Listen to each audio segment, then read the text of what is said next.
Hi hello welcome everyone. I am sure आपकी studies अच्छे से चल रही है। दिसंबर 22 के हिसाब से another important chapter from resolution of corporate disputes. इसमें ये चैप्टर में कुछ एक टॉपिक्स ज़रूर देख के जाइएगा। आई एम श्योर आप जहाँ तक हो सकेंगे पूरा ही देखेंगे। जितना भी आपने नोट्स वगैरह में कवर किया है वो तो आपको देखना ही देखना है। ओके, बट कुछ एक इम्पॉर्टेंट चीज़ें हैं जो दिसंबर 22 के हिसाब से इम्पॉर्टेंट हो सकती है। As a recommendation exam time पे ज़रूर देख के जाना। ओके, तो वो क्या क्या चीज़ें, well I will give you something, tick marks, important things. हाँ, सो ये जो पार्ट है दैट इज सेंट्रल गवर्नमेंट ने एनसीएलटी कब कैसे कॉन्स्टिट्यूट किया था, एनसीएलटी की रिक्वायरमेंट्स क्या है, उसकी सेटअप क्या है, और the first page ministry of corporate affairs ने एनसीएलटी कहाँ कहाँ कॉन्स्टिट्यूट कर रखा है और डिफरेंट एरियाज में क्या है, ये एक बार ज़रूर देख के चले जाना। ठीक है, इसके साथ साथ yes, NCLT works as a normal court. उसका काम क्या है, फेयरली मॉनिटर करता है चीज़ों को एक्ट को प्रॉपरली देखता है, चीज़ें इंप्लीमेंट होती है कि नहीं, वो part. And 424 of companies act क्या रिक्वायरमेंट्स है, एक ट्रिब्यूनल, एक एपेलेट ट्रिब्यूनल क्या क्या करता है, अपने फंक्शंस को कैसे डिस्पोज करता है, पास उसकी सिविल कोर्ट की तरह होते हैं। They are guided by the principles of natural justice, they are subject to they are guided by the principle of natural justice, then they are subject to certain rules regulations, and उनको CPC के जो दिए हुए पास है वो क्या क्या cover करते हैं, तो ये उनके सीपीसी के पास होते हैं, जैसे summoning, enforcing attendance, requiring discovery of evidence, then requisitioning public records और डिसमिसिंग अ पिटिशंस, और deciding a matter ex parte और एनी सच मैटर्स। तो ये सब चीज़ें उसके साथ कवर होती हैं, तो ज़रूर देख के जाना। ठीक है, इसके साथ साथ ये वाला पार्ट भी ज़रूर पढ़ के जाना, that is how some of the important rules listed here's. तो ये सारे जो रूल्स हैं, तो what are the various list of rules जो एनसीएलटी के हिसाब से एक इम्पॉर्टेंट हो सकते हैं। Remember some of them, but answer के मार्क्स देखते हुए लिख सकते हो, बट पढ़ के ज़रूर जाइएगा। ठीक है, देन उसके साथ साथ ये भी पढ़ के जाइएगा। हाँ, सेक्शन 4 के हिसाब से कोड ऑफ क्रिमिनल प्रोसीजर्स के हिसाब से ट्रायल ऑफ ऑफेंसेस कैसे होते हैं, एक ट्रायल का रिक्वायरमेंट क्या है, all offences Indian Penal Code generally CrPC के हिसाब से कवर किए जाते हैं। They have to be investigated, inquired and trial. All offences has to be dealt according with the provisions of law. तो ये सारी चीज़ों के बारे में प्लीज़ आप ज़रूर ध्यान दीजिएगा कि कैसे ट्रायल होता है। सेक्शन 4 के बाद जो अदर टॉपिक है जो आपको देख के जाना चाहिए, वो दूसरा टॉपिक जो है वो ये है, या हियर इट इज। सो इसके साथ साथ ये भी देख के चले जाना, आर्टिकल 21 ऑफ कॉन्स्टिट्यूशन एक राइट देता है, ऑब्जेक्ट ऑफ ट्रायल कैसे कॉन्स्टिट्यूट होंगे, कोई भी पर्सन डिप्राइव नहीं किया जाएगा and except according to the procedure establish by law. लेकिन जब ये देखा जाता है कि आप सुप्रीम कोर्ट का जजमेंट ये है कि जब कॉन्ट्रोवेंशन वेल डिफाइंड होते हैं तो वो ट्रायल के अंदर नहीं आते, वहाँ पे हम मेंस रिया वगैरह नहीं देखते, हम देखते हैं स्टैट्यूटरी ऑब्लिगेशंस दिए गए वो कंप्लीट हुए कि नहीं। And though the about decision was rendered in the context of security law, लेकिन वो कहीं ना कहीं कंपनी लॉ में भी होल्ड करता है। तो if you are a officer in default और कंपनी लॉ के हिसाब से कोई वायलेशंस हुआ है, तो वहाँ पे पेनल्टीज एंड लाइबिलिटी हो, समथिंग लाइक स्ट्रिक्ट लाइबिलिटीज जिसे बोलते हैं, लॉ ऑफ टॉर्ट्स में भी आपने पढ़ा है। तो स्ट्रिक्ट लाइबिलिटीज कंपनी के पर्सन पे आती है। The question that I am innocent, मैंने कोई रोल नहीं किया, मैं ऐसा नहीं था, वैसा नहीं था, ये सब चीज़ें तब आती है जब मेंसरिया जैसे एलिमेंट्स के ऊपर हम लोग सोच विचार करते हैं, बट यहाँ पे उस सब चीज़ों के लिए है नहीं। तो if you are not filing annual returns there is a penalty which is coming. तो वहाँ पे इनोसेंस ऑफ अ पर्सन आप प्रूव कर सकते हो अगर कोई कंपनी से वायलेशंस या सीरियस चार्जेस आए, तब तक के लिए it's just that principles of trials will not be applicable for general offences. ठीक है, तो ये पॉइंट भी अपनी तरफ से देख के जाना। प्लस इसके साथ साथ सजेशन ये है कि ये वाला केस भी पढ़ के जाइएगा, M S Sharif versus state of Madras, the propositions that. Okay, तो ये केस के अंदर भी यही है कि सेट ऑफ प्रोसीडिंग्स है, सेम फैक्ट्स के हिसाब से है, 2 सिविल सूट्स हैं, and yes, so as you can see, we are informed that the hearing of the two further set of proceedings arises from the same facts are now pending upon the against the appellants. One is a civil suit for damages for wrongful confinement, and the other two is a criminal prosecution for the wrongful confinement, one against each sub inspector. It was said that simultaneous prosecutions of these matters was embarrassed the accused. But after hearing the appeal, we received information that the two criminal prosecutions have been closed with liberty to file the fresh complaints when the papers are ready. As the High Court records were not available on the application of the accused, as these prosecutions are not pending at the moment, the objection regarding does not arise, and we can see that the simultaneous prosecution of the criminal prosecution out of which the appeal arises and civil suits embarrass the accused, we have therefore determined that they should be stayed. So अच्छा judgement था जिसके अंदर दो prosecutions अगर lay down है और इसमें थोड़ा सा फैक्चुअल पोजीशन चेंज हो चुका था कि इस केस में जो क्रिमिनल कंप्लेंट्स थे उसको विड्रॉ करके वापस से फाइलिंग की थी, फ्रेश कंप्लेंट्स की एप्लीकेशन डाली गई थी. सो जब तक पेपर्स नहीं आते तब तक क्लैरिटी नहीं थी. तो सुप्रीम कोर्ट ने इस केस में यही बोला कि एक सिविल सूट एक सिविल के नेचर में होना चाहिए, क्रिमिनल सूट क्रिमिनल नेचर में होना चाहिए, लेकिन एक ही चीज़ों के रिगार्ड में दो suit will definitely affect the appellant and therefore one of them has to be stayed accordingly. इसलिए ये अच्छा केस था, तो सजेशन है पढ़ के जाइएगा. एंड इसके साथ साथ आप ये भी पढ़ के जाइएगा, yes, inherent powers of the civil code. So 151 CPC के हिसाब से सिविल कोड के पास कुछ इनहेरेंट पावर्स है. जब लॉ कुछ नहीं एक्सप्रेसली बोलता तभी ये पावर्स यूज करते हैं, और इसमें फेमस केस ये था. This was a famous case, and 151 is not a substantive provisions. It confers certain powers on the civil court with regard to this, and इसके साथ साथ the provisions of CPC are not exhaustive, and 151 recognizes and confirms certain powers of the code which is not expressly provided. तो जहाँ पे law अपने आप में clear नहीं है वहाँ पे ये पावर्स यूज होते हैं, और कोर्ट्स जो हैं वो ये पावर्स अपने आप में तब एक्सरसाइज नहीं कर पाते हैं जब प्रोविजंस ऑफ लॉ काफ़ी हद तक क्लियर है. क्लियर? तो ये पावर्स को कोर्ट को एक्सरसाइज करने के लिए सूटेबल जुरिस्डिक्शन और उसका रीजंस लॉ रिकॉर्ड करना होता है, और कहाँ पे इनकंसिस्टेंसी आ रही है वो बताना होता है. और ये जो inherent powers of the court होते हैं ये अपने आप में एक तरह के कॉम्प्लीमेंट्री पावर्स हैं. तो जो सेक्शंस या स्टैट्यूट्स में पावर दिए गए उसके साथ में ये पावर्स रहते हैं. And while exercising the inherent powers, courts को बहुत ज़्यादा कॉशियस अप्रोच लेनी पड़ती है, क्योंकि ये पावर्स अपने आप में तब यूज आते हैं जब एक विजडम ऑफ द कोर्ट की डिमांड आती है या कोर्ट के डिस्क्रिशन की डिमांड आती है. तो जब तक लॉज अपने आप में क्लियर नहीं तब ये यूज करते हैं.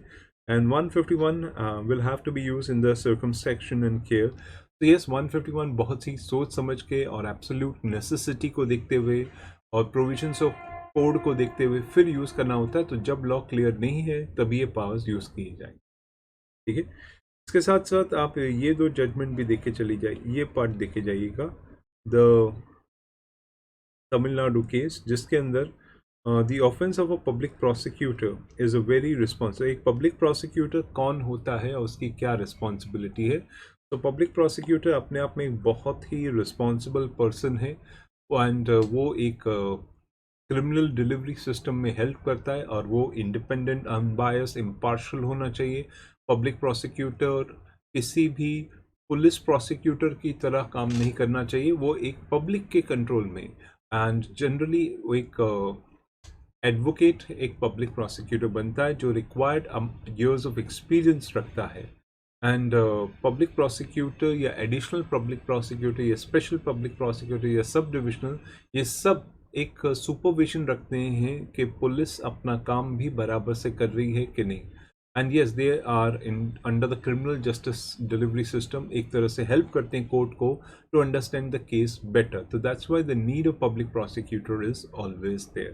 तो प्लीज़ ये वाला जजमेंट आप ज़रूर पढ़ के जाना कि पब्लिक प्रोसिक्यूटर की रिक्वायरमेंट क्यों है या किस नेचर में है. ठीक है, उसके साथ साथ अगर चाहो तो ये 443 भी पढ़ सकते हो कि हम पब्लिक प्रोसिक्यूटर नहीं लेकिन कंपनी प्रोसिक्यूटर कंसेप्ट रखते हैं, जहाँ पे सेंट्रल गवर्नमेंट को लगता है कि एक कंपनी प्रोसिक्यूटर अपॉइंट होना चाहिए, और किसी क्रिमिनल केस के हिसाब से कंपनी लॉ के अंदर एक कंपनी प्रोसिक्यूटर होना चाहिए. तो वी डू अपॉइंट प्रोसिक्यूशन के लिए कंपनी प्रोसिक्यूटर्स ऑल्सो. ठीक है, उसके साथ साथ ये वाला पार्ट भी पढ़ के जाइएगा, that is the powers of the court. High court के क्या पावर्स हैं, सेशंस कोर्ट के क्या पावर्स हैं, then additional assistant sessions court के क्या पावर्स हैं, sorry, chief judicial magistrate and chief metropolitan magistrate के, judicial magistrate of first class, इनके क्या पावर्स हैं, तो ये पढ़ के जाइएगा. It's good and important topic too. Clear. और कंपनी लॉ के हिसाब से, हाँ, कंपनी का डेफिनेशन, पुराना डेफिनेशन और नया डेफिनेशन में क्या फ़र्क है. तो एक कंपनी लॉ के हिसाब से कंपनी के डेफिनेशंस पुराने टाइम में 1956 एक्ट में अलग हुआ करते थे, और उसके इम्प्लीकेशन में पुरानी कंपनीज एक्ट और इंडियन कंपनीज एक्ट, उससे भी पुरानी सब कवर की जाती थी.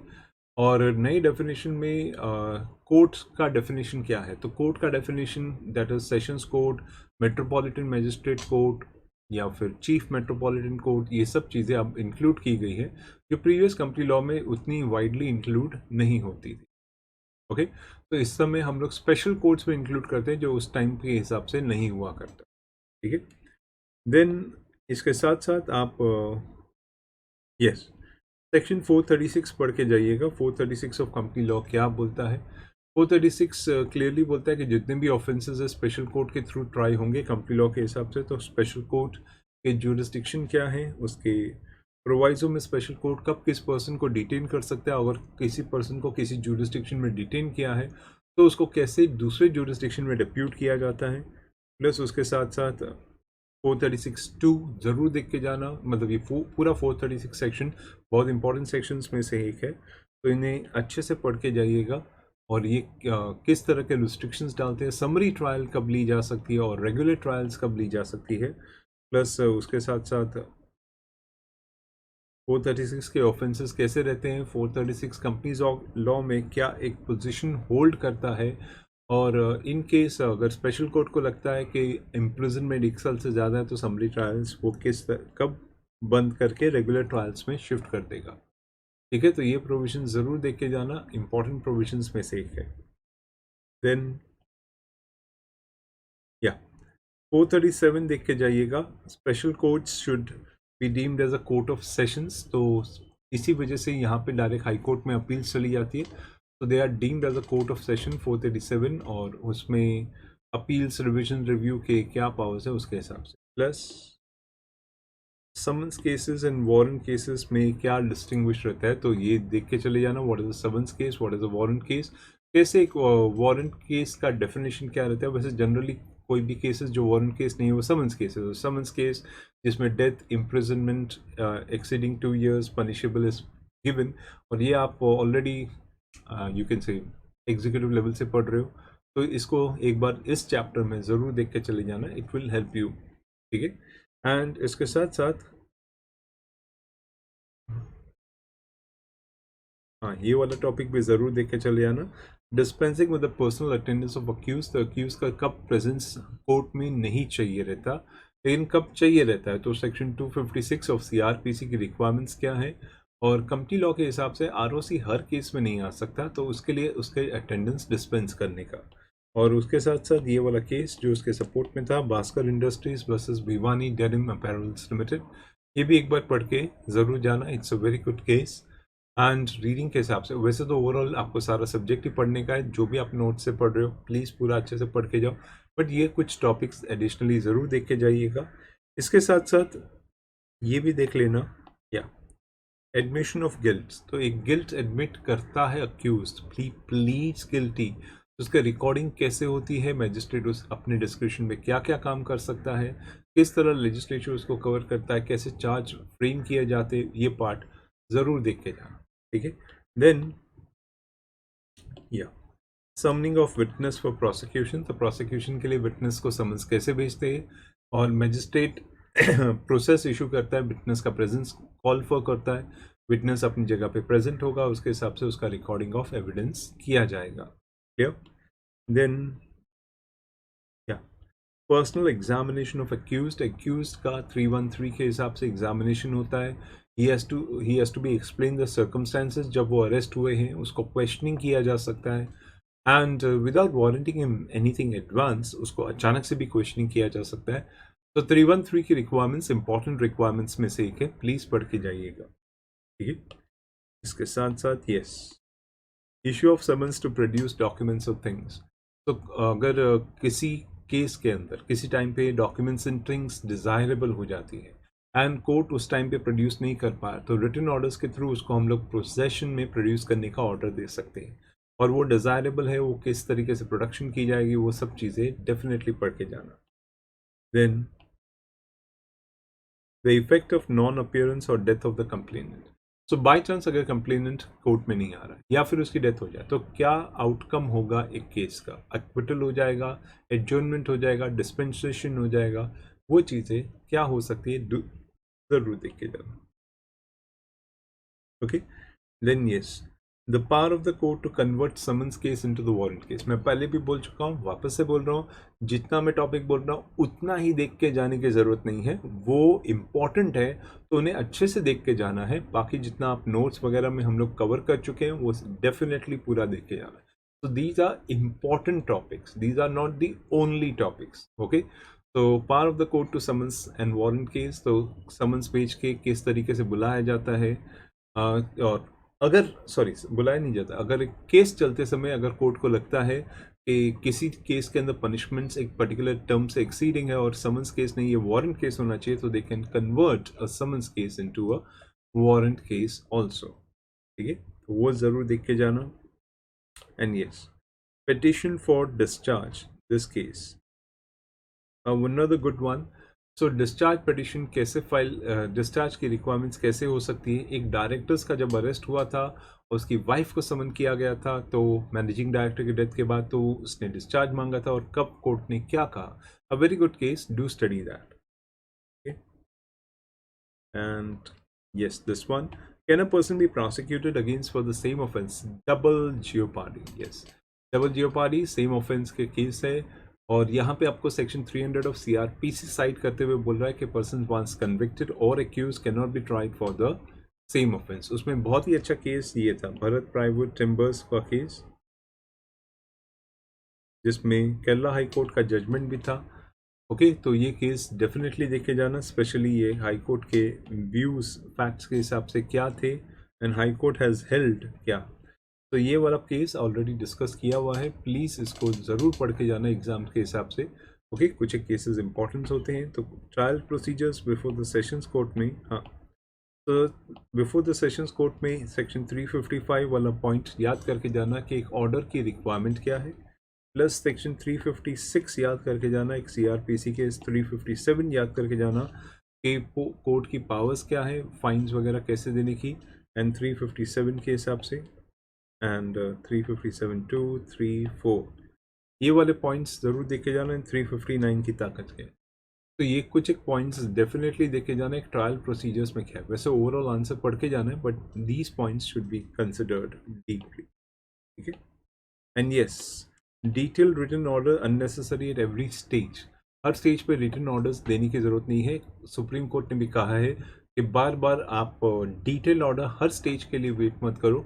You can give a reasonable order और a reasoning orders when it is required for, not at every stage of the proceedings. Clear? तो ये वाले पॉइंट ज़रूर देख के जाना। wrongful conviction, erroneous convictions,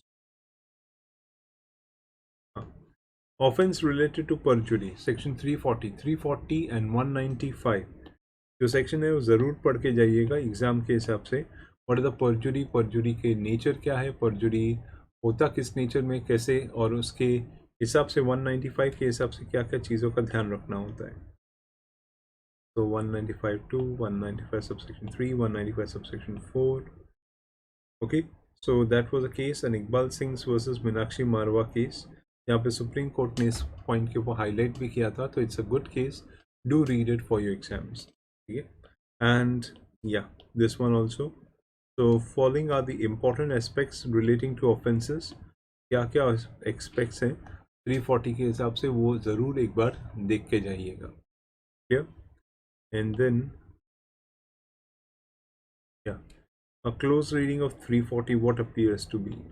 ये वाला पार्ट भी पढ़ के जाना कि 340 की रिक्वायरमेंट्स क्या है, और उसके नेचर किस तरीके के, क्या वो फैब्रिक, तो किस तरीके के फैब्रिकेशन केसेस के ऊपर लगता है। ठीक है, and appeals under CrPC, appeals under CrPC में yes, section 375 okay, section 375, section 376, okay, ये पार्ट ज़रूर देख के जाना, रीड करके जाना कि क्या नेचर में ये दोनों सेक्शंस एक्सरसाइज किए जाते हैं। Clear? Then revisions and callings में या सेक्शन 397 की क्या ज़रूरत है? Bhaskar versus Bhiwani denim mills का केस वापस आया, उसमें इसकी इम्पोर्टेंस क्या थी, एंड 397 के रिक्वायरमेंट्स के हिसाब से 397(3), ओके, इसके फीचर्स क्या हैं, ये दो बातें ज़रूर देख के जाना। प्लस इसके साथ साथ अपील्स इन एक्विटल्स करके आएगा। इस अपील्स इन एक्विटल्स में 378 सेक्शन है, इस चीज़ को ज़रूर देख के जाना। व्हाट इज़ 378, कब अपील्स कर सकते हैं, एंड 378(2), 378(3), 378 सबसेक्शन 4, 378 सबसेक्शन 5, ये ज़रूर पढ़ के जाना एग्जाम्स के हिसाब से। ओके, देन इस chapter by yes I know बड़ा चैप्टर है, इसके अंदर इसलिए बता रहा हूँ कि क्या क्या चीज़ें आपको ज़रूर देख के जानी है।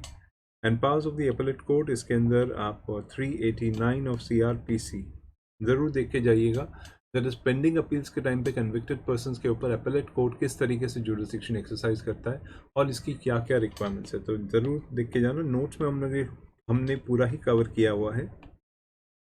ओके, और यस, रमा नारंग वर्सेस रमेश नारंग का केस, ये भी पूरा मैंने आपको समझाया था इन रिटन कि ये केस क्या हुआ था, कैसे हुआ था, तो ये ज़रूर देख के जाइएगा। ठीक है, एंड देयर बात yes, inherent powers of the high court, high court के क्या क्या इनहेरेंट पावर्स होते हैं, वो कैसे एक्सरसाइज किए जाते हैं, और सुप्रीम कोर्ट ने Madhu Limaye versus state of Maharashtra में क्या जजमेंट दिया था, ये एक बार ज़रूर देख के जाना in terms of the powers. ठीक है, तो ये पूरा इनहेरेंट पावर्स कब कैसे एक्सरसाइज होती है, ये सब चीज़ें ज़रूर देखे जाना in terms of the powers.